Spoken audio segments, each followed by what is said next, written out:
kita dan merampas bangsa kita. Kalau banyak orang menjadi pengikut Yesus. Nah, supaya itu tidak terjadi, apa yang harus kita lakukan? Kata imam kepala. Maka imam kepala kemudian bernubuat. Apa katanya? Tahun ini juga aku Kayapas bernubuat bahwa Yesus harus mati demi bangsa ini. Yesus harus mati demi bangsa Israel.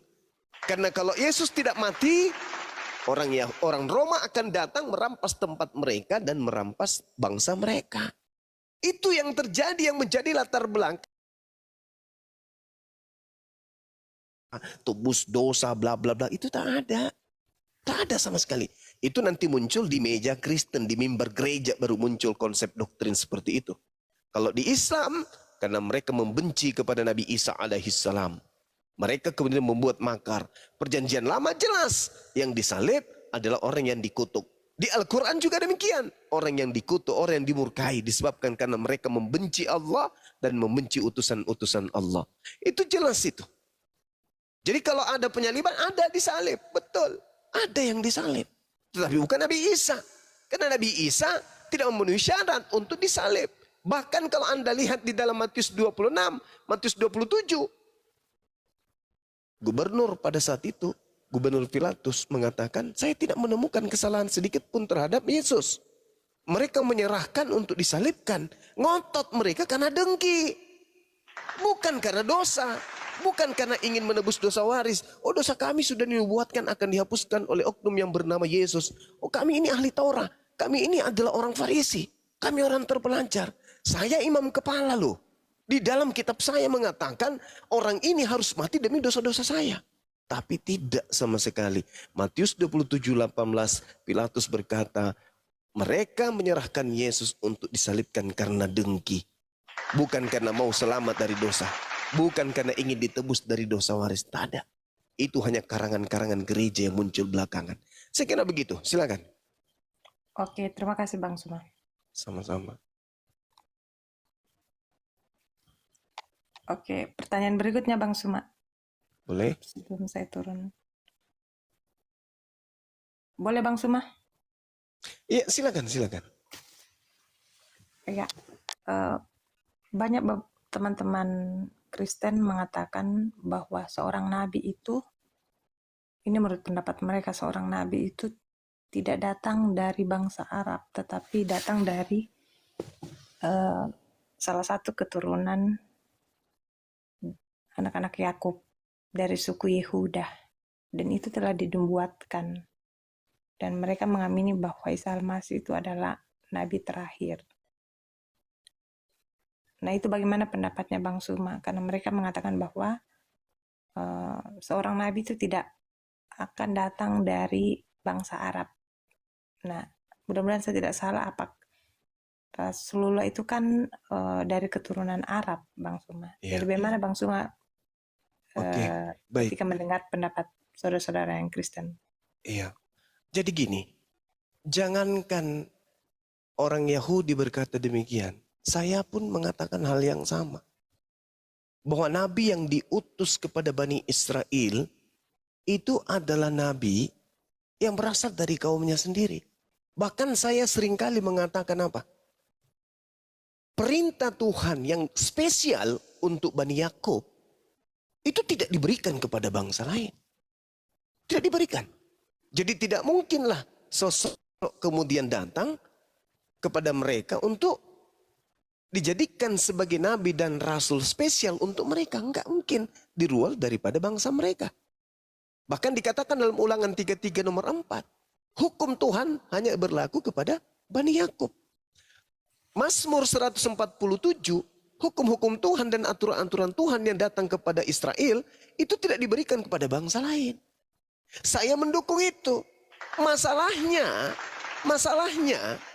mau sampai kapanpun Yahudi, Kristen bersatu untuk menunjukkan ada satu nabi atau ada satu Mesias atau ada satu rasul yang muncul di tengah-tengah mereka yang diutus untuk seluruh dunia, untuk seluruh bangsa, itu tidak akan pernah kita temukan.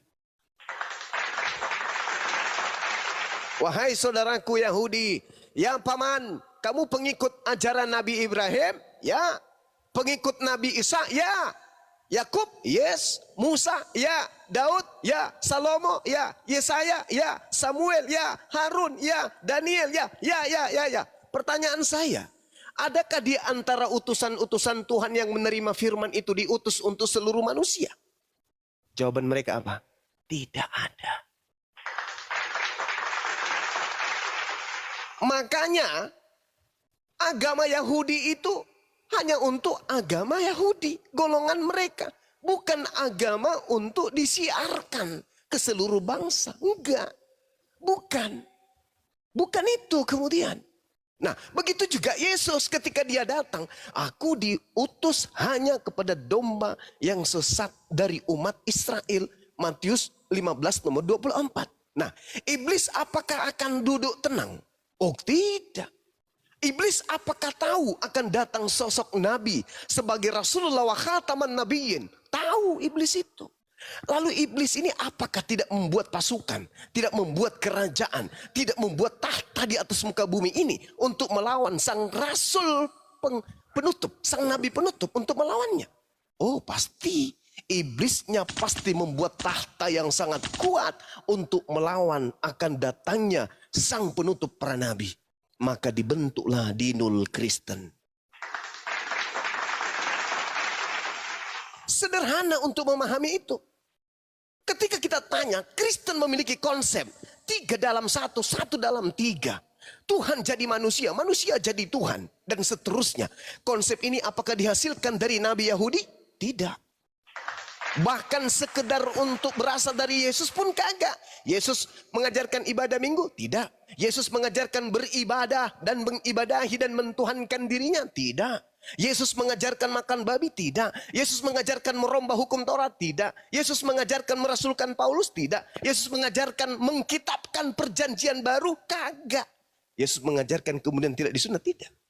Lalu dari mana konsep-konsep kaidah kerangka keagamaan Kristen ini berasal? Dari sang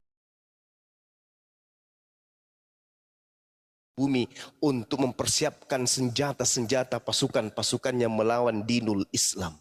Kenapa demikian? Karena baginda Rasulullah Muhammad sallallahu alaihi wasallam sudah diterangkan di dalam kitabnya orang Yahudi, Kejadian 49 nomor 10. Tongkat kerajaan tidak akan beranjak dari Yehuda, ataupun lambang pemerintahan dari antara kakinya tidak akan berpindah sampai dia yang datang berhak atasnya, yang kepadanya akan takluk bangsa-bangsa. Siapa itu? Bagaimana mungkin Yahudi bisa menaklukkan bangsa lain? Sedangkan ajaran Yahudi bukan diperuntukkan untuk bangsa lain. Yesaya 31 sampai 36.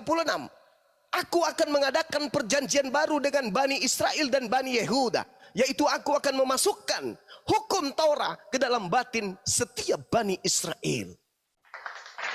Mana seruannya kemudian kepada Bani Israel? Wahai Bani Israel, ajarlah seluruh dunia untuk mempertuhankanku, untuk melakukan hukum-hukumku dalam hukum Taurat. Ada?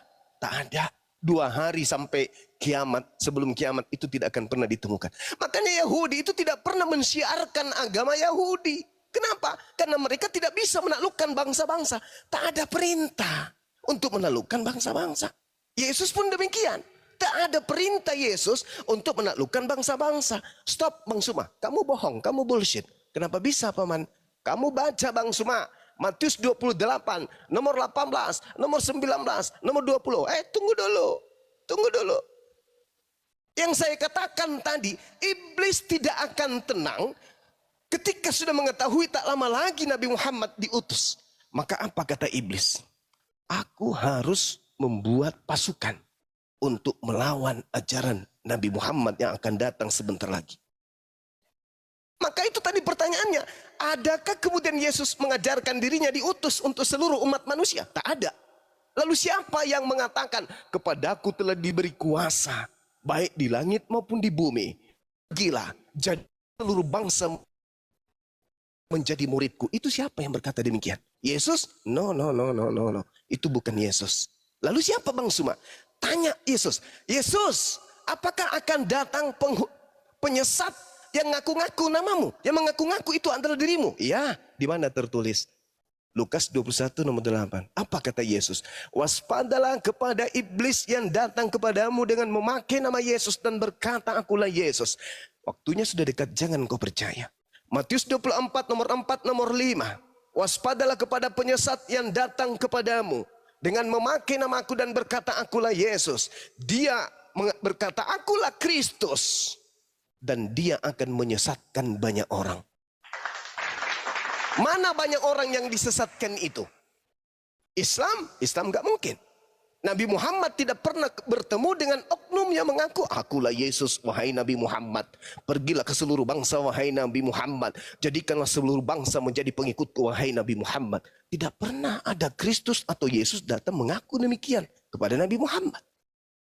Sehingga kelompok Islam yang banyak ini tidak boleh dikategorikan sebagai orang banyak yang telah disesatkan. Nggak boleh. Bagaimana dengan Kristen? Mohon maaf. Ada makhluk yang datang kepada Paulus. Akulah Yesus yang kau aniaya. Ada makhluk yang datang kepada Ananias. Pergilah, temukanlah Paulus. Dia akan menjadi orang pilihanku untuk memberitakan berita yang akan berikan kepadanya. Lalu dia datang pula kepada penulis di kitab di Pulau Wahyu, di Pulau Patmos, di kitab Wahyu. Akulah Yesus, keturunan Daud, tunas Daud, sang bintang timur, gilang gemilang. Pergilah, jadikanlah seluruh bangsa menjadi pengikutku. Akulah Alfa dan Omega. Pertanyaan saya, kalau di Nabi Muhammad tidak ada sosok yang datang mengaku Yesus, sayangnya di Paulus dan penulis-penulis Bible ada sosok datang mengaku menjadi Yesus. Dan orang banyak yang disesatkan itu, kebetulan sekali komunitasnya bernama Kristen. Saya mau menolak ini, tapi tidak bisa, karena Bible yang menyatakan. Bible yang mengatakan. Saya tidak ingin mengatakan bahwa iblis datang mengaku Yesus itu ada pada saudara saya Kristen. Saya tidak ingin mengatakan itu. Tetapi Al-Quran saya menceritakan tentang tipikal orang-orang kafir. Pas dengan keadaan hari ini. Dan lagi-lagi Bible pun menerangkan ciri-ciri daripada Yesus palsu itu terpenuhi oleh dia yang telah mendirikan agama Kristen. Dan iblis ingin supaya manusia itu tidak punya aturan sama sekali. Apa bukti konkretnya? Ketika Adam dicipta, hanya ada satu perintah dari Allah.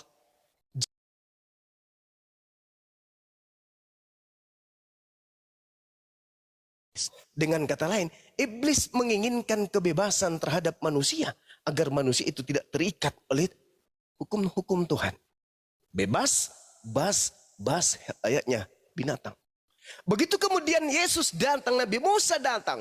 Ini enggak boleh, ini enggak boleh, ini haram, itu haram, ini enggak boleh kau lakukan, ini perlu untuk kau tinggalkan. Iblisnya mengatakan apa? Segala sesuatunya halal bagiku. Tidak ada yang haram, yang masuk ke mulut tidak ada yang haram. Yang keluar di jamban itulah yang menajiskan. Na'udzubillah summa na'udzubillah. Siapakah beliau ini? Yang telah mengajarkan satu konsep. Nah ini kembali kepada pesan Yesus. Waspadalah kepada Yesus palsu yang datang kepadamu dengan memakai namaku. Dan berkata akulah dia. Waktunya sudah dekat, jangan kau percaya. Bahkan lebih lengkapnya lagi uraian itu muncul di Matius 24. Nomor 23, 24, 25, 26, 27. Subhanallah.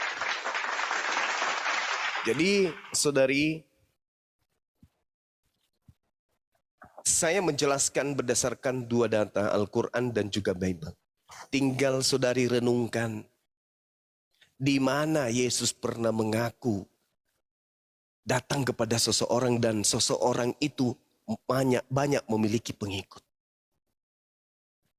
Coba Anda lihat di dalam Matius 23 nomor 15, celakalah engkau wahai ahli Taurat, orang Farisi, orang munafik, engkau menjelajahi daratan, kemudian menyeberangi lautan, mentobatkan orang. Setelah dia bertobat, kau jadikan dia orang neraka dan 2 kali lebih jahat daripada engkau sendiri. Siapa orang Farisi, siapa ahli Taurat, yang menjelajahi daratan, nyeberangi lautan, mentobatkan orang dan pengikutnya separuh penduduk bumi. Itu siapa? Karena penyesat ini mengaku bertemu Yesus. Jadi apabila ada orang berkata ada Yesus di sini, ada Yesus di sana, jangan kau percaya. Camkanlah aku sudah mengatakannya terlebih dahulu. Apabila ada orang berkata ada Yesus di padang gurun, ada Yesus dalam bilik, jangan kamu percaya. Sebab sama seperti sinar yang bersinar memancar dari timur sampai ke barat, demikian jugalah kelak kedatanganku sebagai anak manusia di akhir zaman.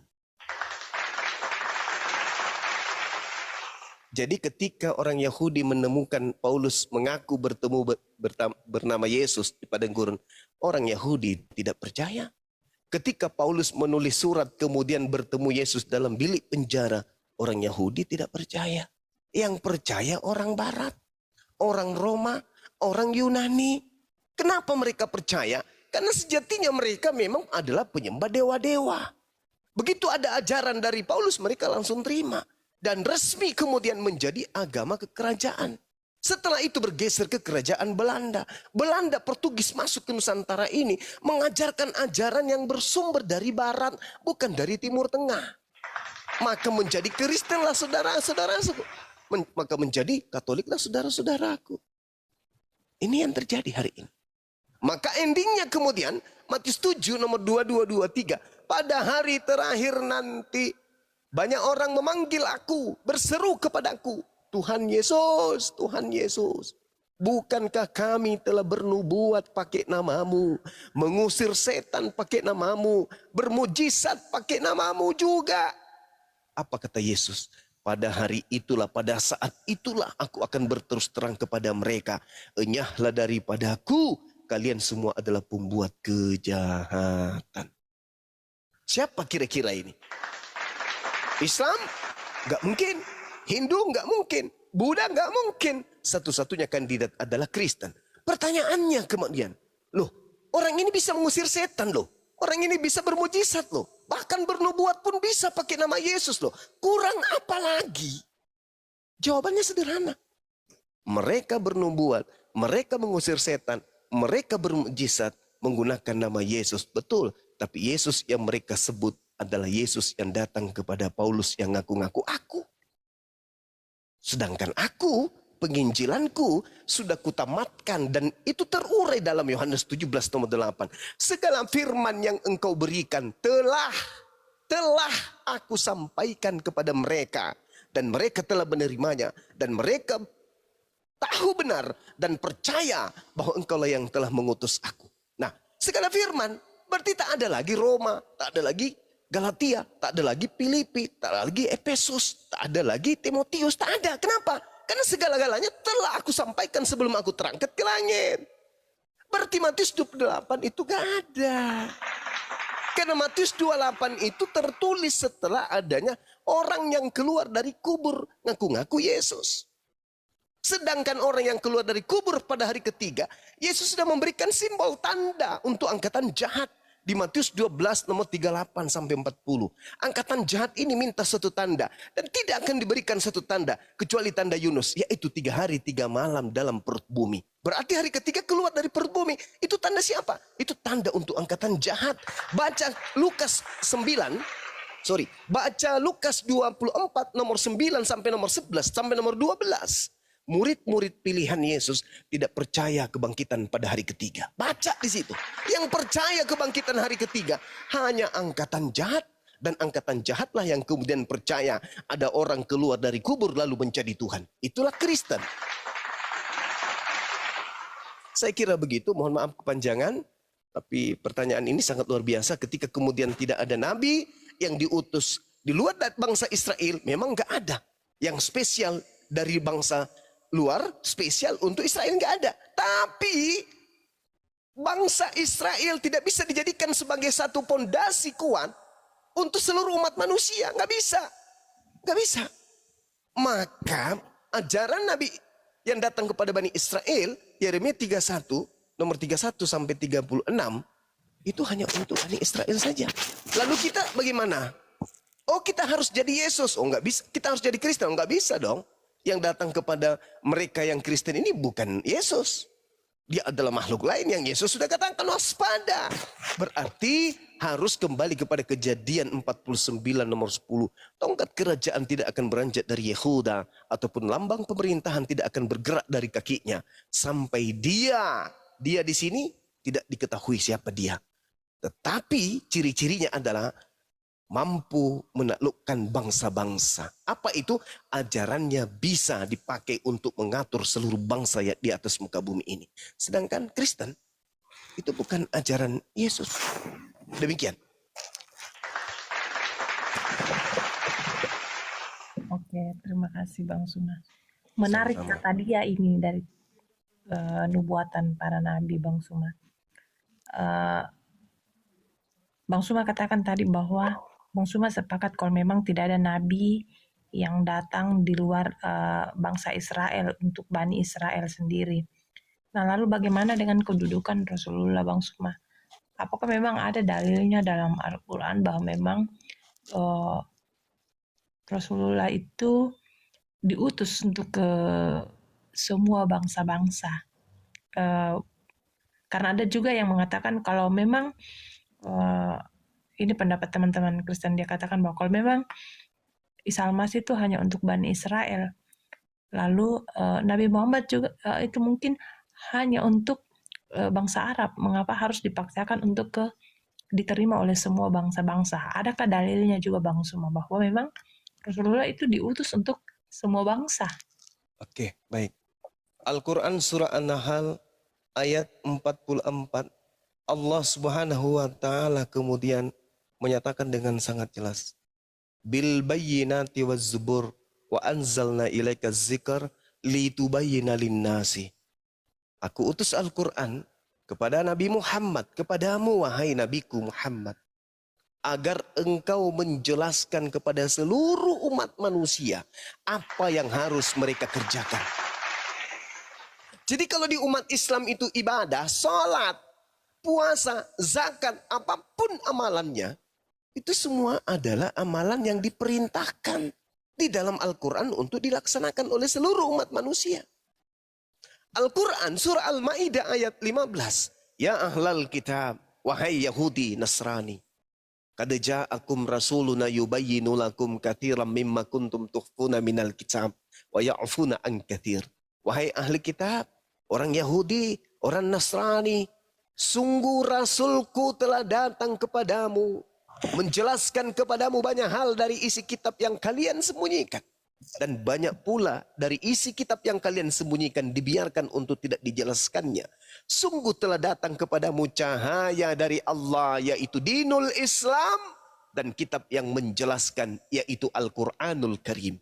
Yahdi bihillah manittaba'a ridwanahu subulas salam. Dengan Al-Quran itu Allah memberi petunjuk kepada seluruh umat manusia yang mengikuti keridaannya kepada jalan keselamatan. Ilan nur biizni wa yahdihim ila siratin mustaqim. Dan dengan Al-Quran itu pula Allah mengeluarkan orang itu dari gelap gulita kepada cahaya dengan izinnya dan menunjukkannya kepada jalan yang lurus. Itu dalil. Allah Subhanahu wa taala mengutus Nabi Muhammad untuk apa? Rahmatan lil alamin, untuk berkasih sayang kepada alam semesta. Alam semesta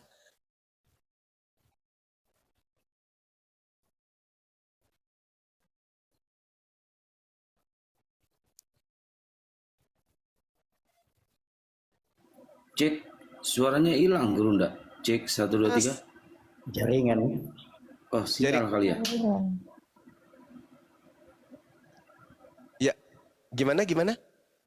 Ya, sekarang udah bagus, Gurunda. Tadi hilang suaranya. Oke, makanya di dalam Al-Quran itu, saudari, ayat-ayatnya diserukan untuk seluruh umat manusia. Ya ayuhan nas, ya ayuhan nasu abudu rabbakumul ladzi khalaqakum walladzina min qablikum la'allakum tattaqun. Ya ayuhan nas, kulu mimma fil ardi halalan thayyiba. Ya ayuhan nas taqu rabbakumul ladzi khalaqakum min nafsin wahida. Ya ayuhan nas qad ja'akum rasuluna bil haqq. Seruannya, wahai seluruh umat manusia, wahai seluruh umat manusia, wahai seluruh umat manusia. Sedangkan Yesus dan juga Nabi Musa, ya Bani Israel, ya Bani Israel, ya Israel, ya Bani Israel, ya Bani Israel, Shema Israel. Israel aja yang diseru. Yesus tidak pernah menyuruh kepada seluruh umat manusia.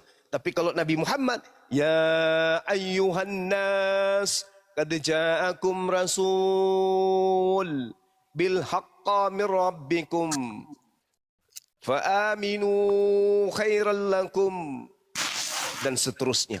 Wahai seluruh manusia, wahai seluruh manusia. Berarti siapapun yang merasa manusia itu dipanggil oleh Rasulullah. Ya ayyuhan nasu qad ja'akum burhan. Ya ayyuhan nasu qad ja'atkum mau'idatun min rabbikum. Ya ayyuhan nasu taqu rabbakum inna zalzalatas sa'ah. Semua diajak. Sedangkan Yesus pernah enggak menyeru seperti itu? Tidak. Lalu kita ini gimana dong? Kalau Yesus itu sebagai juru untuk selama-lamanya, kita gimana? Kita enggak pernah dipanggil. Maka muncul kemudian penghuni alam gelap. Pergilah ke seluruh dunia, jadikanlah seluruh bangsa menjadi pengikutku. Itu ucapan siapa, Cak Ayu? Itu bukan ucapan Yesus. Makanya mengatakan waspadalah. Jadi Nabi Muhammad SAW itu diutus untuk kita semua. Kenapa Al-Quran itu dipertahankan? Bahasa aslinya sampai hari kiamat. Karena Al-Quran diperuntukkan untuk seluruh umat manusia. Hari ini, sekiranya saya harus menjadi Kristen, karena agama yang benar dan yang terakhir untuk seluruh manusia itu adalah Kristen, maka tentu otak saya, akal saya akan mencari original teks ucapan-ucapan Yesus. Apakah itu bisa saya temukan? Ternyata nggak bisa. Lalu bagaimana saya mau meyakini iman saya? Kalau yang ada cuma terjemah. Itu pun terjemahan hasil revisi. Revisi. Saya cinta kepada Yesusku. Saya ingin mengetahui ucapan Yesusku. Saya ingin mendengarkan kata-kata yang keluar dari mulut Yesusku. Pingin. Aku tidak mau mendengarkan ucapan-ucapan dari mulut-mulut pendeta dan pastor dan juga penerjemah-penerjemah Bible. Aku cinta kepada Yesusku. Please tunjukkan kitabnya.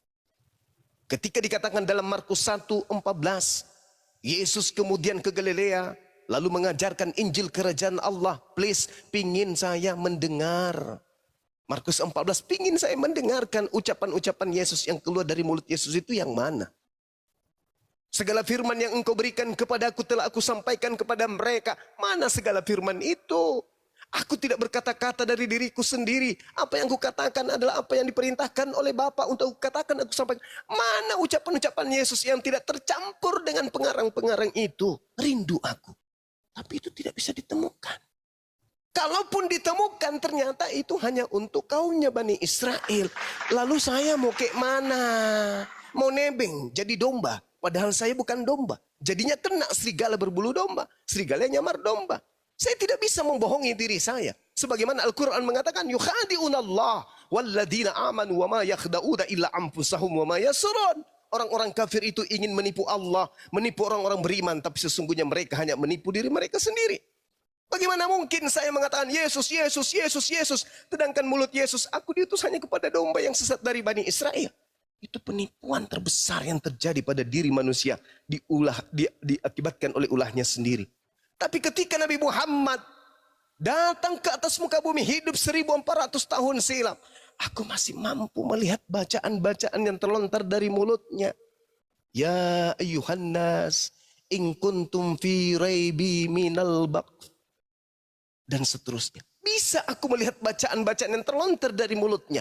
Saya bisa belajar kemudian tentang huruf-huruf yang terlontar dari mulutnya. Saya bisa memaknai tanda-tanda bacaan dari kitab suci yang dihantarkannya. Tanpa ada perubahan, tanpa ada dirubah dan hanya disuguhkan terjemah.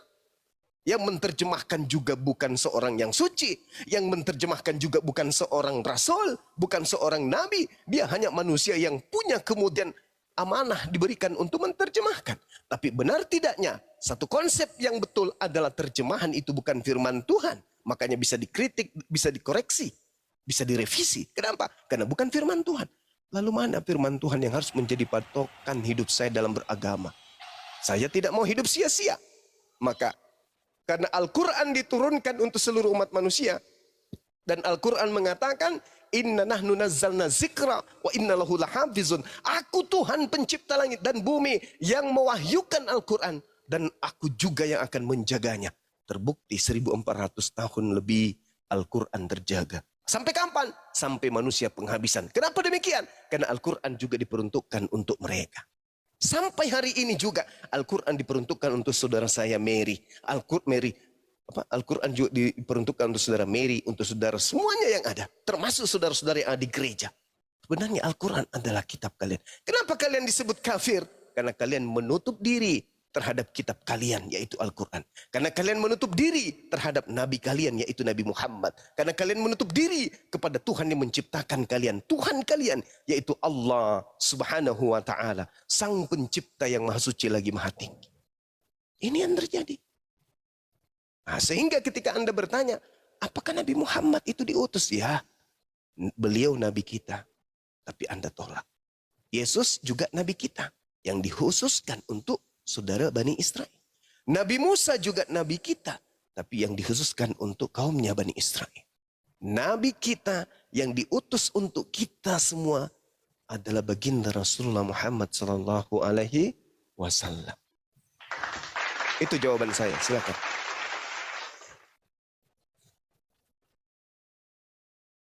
Oke Bang Suma, terima kasih Bang. Sama-sama. Silakan teman-teman yang lain, saya cukup dulu. Berikan kesempatan kepada teman-teman yang lain yang